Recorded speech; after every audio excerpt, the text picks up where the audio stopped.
गणेशोत्सवासाठी कोकणात निघालेल्या प्रवाशांच्या बसला मुंबई गोवा हायवेवर भीषण आग। सुदैवाने बचावले 44 प्रवासी, आगीत बस जळून खाक।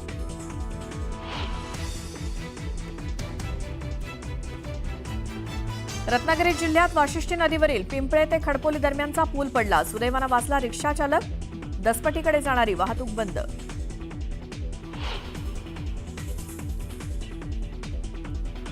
नॉनव्हेज खाण्यावरनं सुप्रिया सुळेंची स्पष्टोक्ती, खाल्लं तर माझ्या पांडुरंगाला चालतं, सुळेंचं विधान। तर वारकरी त्यांना उत्तरं देतील, फडणवीसांचा टोला।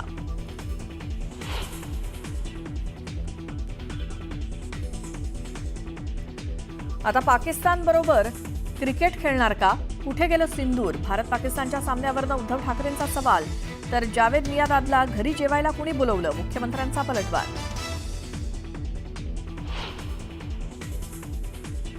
रोज म्हणतात वोट चोरी, वोट चोरी, वोट चोरी, यांचं डोकं चोरी झालेलं आहे, चोरी झालेलं आहे।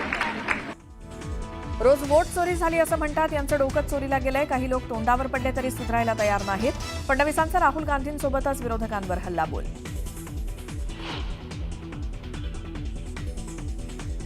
मुख्यमंत्री देवेंद्र फडणवीस मला वेळ देत नाहीत, माझी कामं दिल्लीतून होतात। नाशिकमधल्या कार्यक्रमात सुप्रिया सुळेंचं वक्तव्य। ग्रामपंचायत कार्यालयावर नर्तिका नाचवणाऱ्यांवरती गुन्हा दाखल। निफाडच्या शिवरे गावातील ग्रामसेवकाच्या कारवाईनंतर तक्रारीनंतर कारवाई। न्यूज 18 लोकमतनं बातमी दाखवल्यानंतर कारवाईचा बडगा।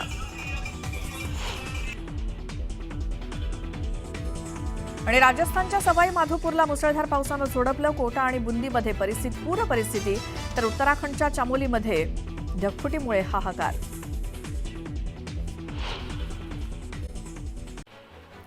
कीर्तनकार संग्राम बापू भंडारे यांनी काँग्रेस नेते बाळासाहेब थोरात यांना पुन्हा इशारा दिलाय। संग्राम बापूंचा नवा व्हिडिओ सोशल मीडियावर व्हायरल झालाय। माझी गाडी फोडायची तर फोडा, मात्र कुठल्याही धर्मप्रचारकावर हल्ला केला तर ते सहन करणार नाही, असा इशारा त्यांनी दिलाय। मुख्यमंत्री देवेंद्र फडणवीस मला वेळ देत नाहीत, माझी कामं दिल्लीतून होतात, असं वक्तव्य राष्ट्रवादी शरदचंद्र पवार पक्षाच्या खासदार सुप्रिया सुळे यांनी केलंय। अमित शहा यांनी लगेच वेळ दिली असंही त्या म्हटल्यात। त्या नाशिकमधील एका कार्यक्रमात बोलत होत्या। खासदार सुप्रिया सुळे यांनी मांसाहाराविषयी परखड मत व्यक्त केलंय। आपण वारकरी संप्रदायाला मानणार असल्याचं सांगतानाच कधी कधी मांसाहार करत असल्यानं माळ घातली नसल्याचं सुप्रिया सुळे यांनी सांगितलंय। मात्र यावरून आता राजकारण सुरू झालंय। उपमुख्यमंत्री एकनाथ शिंदे आणि माजी मंत्री तानाजी सावंत यांच्यामध्ये गुप्त भेट झाली। मंत्रिपद न मिळाल्यानं तानाजी सावंत नाराज आहेत आणि या पार्श्वभूमीवर या भेटीला विशेष महत्त्व प्राप्त झालंय। दरम्यान या भेटीत तब्बल 2 तास चर्चा झाल्याची माहिती आहे। पुणे महानगरपालिकेच्या प्रभाग रचनेचा वाद पेटण्याची चिन्ह आहेत। पुणे महानगरपालिकेनं केलेल्या प्रभाग रचनेच्या विरोधात राष्ट्रवादी काँग्रेस शरदचंद्र पवार पक्ष न्यायालयामध्ये दाद मागणार आहे। मुंबईतील राज्य शिक्षक सेनेच्या कार्यक्रमात बोलताना उद्धव ठाकरेंनी भाजपवर जोरदार हल्लाबोल केला। बोगस जनता पार्टी आहे, मत चोरी होणार नाही याची दक्षता घ्या। प्रामाणिक निवडणूक घेतली तर हे महाराष्ट्रात जिंकूच शकणार नाहीत। जे जिंकले आहेत त्यांचे राहुल गांधींनी ढोंग उघडे पाडल्यात, अशी टीका उद्धव ठाकरे यांनी सत्ताधाऱ्यांवर केली। विरोधक आधी परदेशात जाऊन देशाची बदनामी करायचे आणि आता बिहारमध्ये जाऊन महाराष्ट्राची बदनामी करतात, असं म्हणत मुख्यमंत्री देवेंद्र फडणवीसांनी राहुल गांधींवर हल्ला चढवला। रोज वोट चोरी म्हणतात, यांचं डोकं चोरीला गेलंय। काही लोक तोंडावर पडले तरी सुधारायला तयार नाहीत, अशा शब्दात मुख्यमंत्र्यांनी विरोधकांचा समाचार घेतला। मुख्यमंत्री देवेंद्र फडणवीसांना लाडक्या बहिणींनी राखी प्रदान केली। दरम्यान लाडक्या बहिणींचे आशीर्वाद पाठीशी आहेत अशी भावना व्यक्त करत पुढील 5 वर्ष कोणतीही योजना बंद होणार नाही, असा शब्द मुख्यमंत्र्यांनी लाडक्या बहिणींना दिला। भारतीय टीम पाकिस्तानबरोबर क्रिकेट खेळणार, आता क्रिकेट आणि रक्त एकत्र वाहणार का, असा सवाल विचारत उद्धव ठाकरेंनी सत्ताधाऱ्यांचा समाचार घेतला। नाशिकच्या पालकमंत्रीपदासाठी मंत्री छगन भुजबळ यांनी दावा केल्यानंतर नांदगावचे शिवसेना आमदार सुहास कांदे यांनी जोरदार विरोध केलाय। नाशिकचे पालकमंत्री मुंगेरीलाल के हसीन सपनेसारखा आहे, असा टोला सुहास कांदे यांनी लगावलाय। तसंच कुंभमेळ्याच्या नियोजनाचं त्यांच्याकडे कोणतेही अधिकार नाहीत, असंही त्यांनी म्हटलं। जळगावचे सामाजिक कार्यकर्ते शिवराम पाटील यांनी अण्णा हजारे यांची भेट घेत राहुल गांधींना साथ द्या अशी मागणी केली होती। याचा व्हिडिओ व्हायरल होतोय। दरम्यान अण्णा हजारेंना भाजपनं हायजॅक केलंय, असा आरोपही पाटील यांनी केला होता। यावर उत्तर देताना अण्णा हजारे यांनी आपला कुठल्याही पक्षाशी काहीही संबंध नाही, ज्या रंगाचा चष्मा घालतात त्याला जग तसं दिसतं, अशी प्रतिक्रिया त्यांनी दिली। पाशा पटेलांच्या बोलण्याचा वेगळा अर्थ घेतल्याचं चंद्रकांत पाटील यांनी म्हटलेलं आहे. मीडियानं त्यांच्या वक्तव्याचा वेगळा अर्थ घेतला म्हणून मीही मीडियाशी जपून बोलतो असंही ते म्हटलं. महाराष्ट्र सरकारला झुंडशाहीची भाषा कळते. झुंडाशी दाखवण्यासाठी ओबीसी संघर्ष यात्रा काढणार असल्याची घोषणा ओबीसी नेते लक्ष्मण हाके यांनी केलेली आहे. लवकरच याची तारीख देखील जाहीर होणार आहे. बीडमध्ये आयोजित ओबीसी आरक्षण बचाव बैठकीमध्ये हा निर्णय घेण्यात आलाय. इंदापूर तालुक्यातील अंथुणे इथे इंदापूर तालुक्यातील महिला बचत गटांना राज्याचे कृषी मंत्री दत्तात्रय भरणे यांच्या हस्ते कर्ज वाटप करण्यात आलं. ज्या माझ्या बहिणींनी मला खुर्चीपर्यंत पोहोचवलं त्यांना मी कधीच विसरणार नाही अशा भावना यावेळी कृषी मंत्री दत्तात्रय भरणे यांनी व्यक्त केल्या. पुढची बातमी पाहूयात. खासदार सुप्रिया सुळे यांनी मांसाहाराविषयी परखड मत व्यक्त केलेलं आहे. आपण वारकरी संप्रदायाला मानणार असल्याचं सांगतानाच कधी कधी मांसाहार करत असल्यानं माळ घातली नसल्याचं सुप्रिया सुळे यांनी सांगितलंय. खाल्लं तरी माझ्या पांडुरंगाला चालतं असं सुळे म्हटल्यात. मात्र यावरून आता राजकारण सुरू झालंय. मुख्यमंत्री देवेंद्र फडणवीस यांनी अत्यंत सूचक प्रतिक्रिया दिली आहे. मी रामकृष्ण हरिवाली आहे. फक्त माळ घालत नाही कारण कधी कधी खाते. मग खरं बोलते बाई, मी काय त्यांच्यासारखी खोटी बोलत नाही. आणि खाल्लं माझा पांडुरंगाला चालतंय, तुम्हाला काय प्रॉब्लेम आहे? खरं आहे की नाही? आमचे आई वडील खातात, सासू सासरे खातात, नवरा खातो आणि आमच्या पैशानी खातो. बाबा दुसऱ्यांचं काय नाही, उदार आपला. जो आहे अपना जन्म काय जैसा आहे अपना हे. कुणाला आपण कुणाला मिंदे नाही. जो आहे डंके की चोट पे दिल खोल के करो. जो खाते खाते एकदा तो कुठे जेवायला गेले, खाल्लं तेवढंच व्हायरल. खाल्लं रे खाल्लं, काय का पाप केलं का काय? आणि ओपन खाते मी. त्यामुळे फक्त माळ घालत नाही त्याच्यामुळे अजून मोह होतो म्हणून खायचा. बाकी काय प्रॉब्लेम नाही आपला. वाटले ज्या दिवशी सोडून देईन आणि इथे ना माळ घातली की समजायचं सोडून दिलं मटण खाणं बाईने. माझ्या पांडुरंगाला मटण खाल्लेलं चालतंय, बाकीच्यांना काय? याचं उत्तर मी देणार नाही. याचं उत्तर महाराष्ट्रातले तमाम वारकरी देतील. दरम्यान सुप्रिया सुळे यांनी केलेल्या वक्तव्यावर भाजपचे आध्यात्मिक आघाडीचे प्रमुख तुषार भोसले यांनी सडकून टीका केली आहे. पिढ्यानपिढ्या शुद्ध शाकाहाराची परंपरा जोपासणाऱ्या आमच्या वारकऱ्यांचा जो आराध्य दैवत आहे त्या पांडुरंगाला मी मांसाहार केलेला चालतो हे बोलणं म्हणजे निव्वळ मूर्खपणा आहे. अहो, तुम्ही वारकरी परंपरेचा सन्मान करू शकत नाही तर किमान अपमान तरी करू नका. पण असं आहे, मौलाना शरद पवारांच्या मुलीकडनं दुसरी काय अपेक्षा करणार? पुन्हा एकदा बातम्या वेगवान स्वरूपात. एसटी बसनं प्रवास करणाऱ्या प्रवाशांची संख्या पूर्वीच्या तुलनेत कमी होते. त्यात बहुतांश बस 10 वर्षांपेक्षा जुन्या झाल्यानं दुरुस्ती खर्च वाढलेला आहे. परिणामी राज्यभरात एसटीला प्रतिदिवस तब्बल 2 कोटी रुपयांचं नुकसान सहन करावं लागत असून संचित तोटा 1000 कोटींवर पोहोचलाय. राज्यात गेल्या आठवड्यात सर्वच भागात झालेल्या जोरदार पावसामुळे धरणांमधील पाणीसाठा हा 83% पोहोचला असून गेल्या वर्षीच्या तुलनेत त्यात 12% वाढ झालेली आहे. विशेष म्हणजे कायमच दुष्काळाच्या छायेत असलेल्या मराठवाड्यात यंदा 75% पाणीसाठा जमा झालाय, तर राज्यातील 20 मोठे प्रकल्प 100% भरले.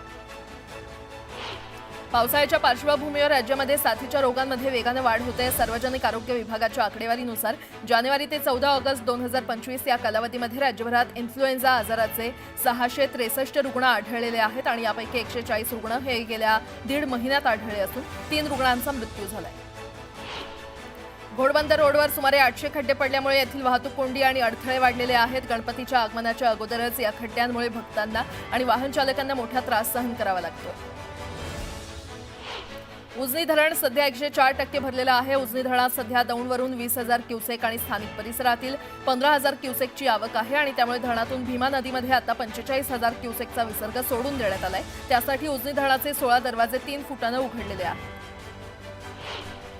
संततधार कोसळणाऱ्या पावसामुळे मुंबईकरांची पाणी चिंता मिटलेली आहे. मुंबईला पाणी पुरवठा करणाऱ्या 7ही तलावांमध्ये तब्बल 95.74% पाणीसाठा जमा झाला असून पाणी कपातीची गरज नाही असं पाणी पुरवठा विभागाच्या अहवालातून स्पष्ट झालंय.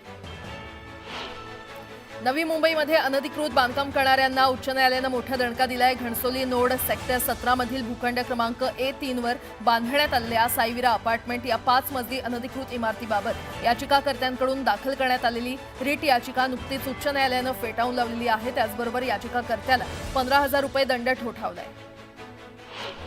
शालेय शिक्षण विभागानं इयत्ता 11वी साठीच्या ऑनलाईन प्रवेश प्रक्रियेचा अंतिम टप्पा जाहीर केला आहे. अजूनही प्रवेश न मिळालेल्या विद्यार्थ्यांसाठी ही शेवटची संधी असणार आहे. सोमवारी प्रवेशासाठी रिक्त राहिलेल्या जागा जाहीर होणार आहेत. इयत्ता 11वी प्रवेशाच्या अंतिम टप्प्यात विद्यार्थ्यांना पर्याय नोंदणीपासून ते जागा निश्चितीपर्यंत सर्व प्रक्रिया पूर्ण कराव्या लागणार आहेत. पुणे महापालिकेच्या प्रारूप प्रभाग रचनेमध्ये 38 क्रमांकाचा आंबेगाव कात्रज हा प्रभाग 5 सदस्यांचा करण्यात आलेला आहे. 3 सदस्यांचे 3 प्रभाग रद्द करून ते 4 सदस्यांचे करण्यात आलेले आहेत आणि यामुळे लोहगाव पासून ते कात्रजपर्यंत 16 प्रभागांच्या हद्दीमध्ये काही ठिकाणी किरकोळ तर काही ठिकाणी मोठे बदल झालेत. याचा परिणाम थेट 64 नगरसेवकांवर होणार आहे. गणेशोत्सव काळामध्ये मुंबईहून कोकणात जाणाऱ्या प्रवाशांची गर्दी लक्षात घेत रेल्वे प्रशासनानं यंदा विशेष तयारी केलेली आहे. छत्रपती CSMT ते मडगाव दरम्यान धावणारी वंदे भारत एक्सप्रेस आता 8 ऐवजी 16 डब्यांसह धावणार आहे. त्यामुळे कोकणात गणेशोत्सवासाठी जाणाऱ्या गणेश भक्तांना मोठा दिलासा मिळणार आहे. गणेशोत्सव काळात रात्री उशिरापर्यंत मुंबईकरांना गणेश दर्शन करता येणार आहे आणि त्यासाठी MMRDA कडून मेट्रो 2A आणि मेट्रो 7 अंधेरी दहिसर गुंदवली या मार्गावर गणेशोत्सव काळात रात्री उशिरापर्यंत मेट्रोच्या वाढीव फेऱ्या चालवण्याचा निर्णय घेतलाय. त्यामुळे गणेश भक्तांना मोठा दिलासा मिळणार आहे.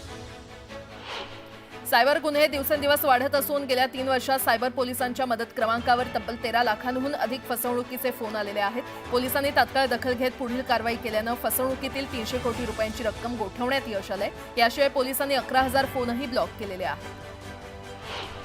11वी ऑनलाईन प्रवेश प्रक्रियेची ओपन टू ऑल पहिली विशेष फेरी पूर्ण झाल्यानंतर मुंबई विभागातून 2,82,562 विद्यार्थ्यांनी प्रवेश घेतले असले तरी कला शाखेकडे विद्यार्थ्यांनी पाठ फिरवली असल्याचं निदर्शनास आलंय. मुंबई विभागातील एकूण जागांपैकी 53.27% जागा रिक्त राहिलेल्या आहेत.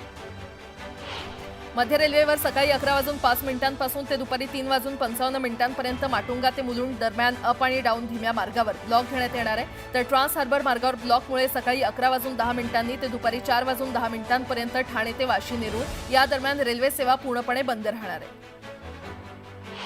सोन्या चांदीच्या भावात पुन्हा वाढ होऊन सोनं 1,000 तर चांदी 2,500 रुपयांनी वधारलेली आहे. सोनं 1,06,000 रुपये प्रति तोळा तर चांदी 1,17,500 रुपये प्रति किलोवर पोहोचली आहे. मुख्यमंत्री माझी लाडकी बहिणी योजनेचा लाभ घेणाऱ्या सरकारी कर्मचाऱ्यांवर कारवाई करण्याचा निर्णय राज्य शासनानं घेतलाय. त्यानुसार महिला व बालविकास विभागानं लाभार्थी 1,183 कर्मचाऱ्यांची यादी ग्रामविकास खात्याकडे पाठवलेली आहे आणि या यादीमध्ये सोलापूर जिल्ह्यातील सर्वाधिक कर्मचाऱ्यांचा समावेश असल्याचं उघड झालंय. जळगावच्या वडोदा शिवारात वन्य प्राण्यांनी मका पीक अक्षरशः जमीनदोस्त केलं. आधी निसर्गाचं संकट आणि त्यानंतर आता वन्य प्राण्यांचा त्रास होत असल्यानं करायचं तरी काय अशी व्यथा शेतकऱ्यांनी मांडली आहे. तातडीनं पंचनामे करून मदतीची मागणी करण्यात आली. जळगाव जिल्ह्यातील बोदवड इथून जवळच असलेल्या येवती इथे वगदी सण मोठ्या उत्साहात साजरा करण्यात आला. बैलगाडीच्या सोबतीनं गाव प्रदक्षिणा घालून जुंपलेल्या मानाच्या बैलगाड्यांची पूजा केली जाते. यावेळी बहिरोबा की जय या नामघोषानं परिसर दणाणून गेला. जळगाव जिल्ह्यातील भुसावळ तालुक्यातील साकेगाव इथे मरीमाता यात्रेनिमित्त 12 गाड्या उत्सव मोठ्या जल्लोषात साजरा करण्यात आला. 12 गाड्या पाहण्याकरता संपूर्ण साकेगावकर तसंच परिसरातील नागरिकांनी मोठ्या संख्येनं गर्दी केली होती.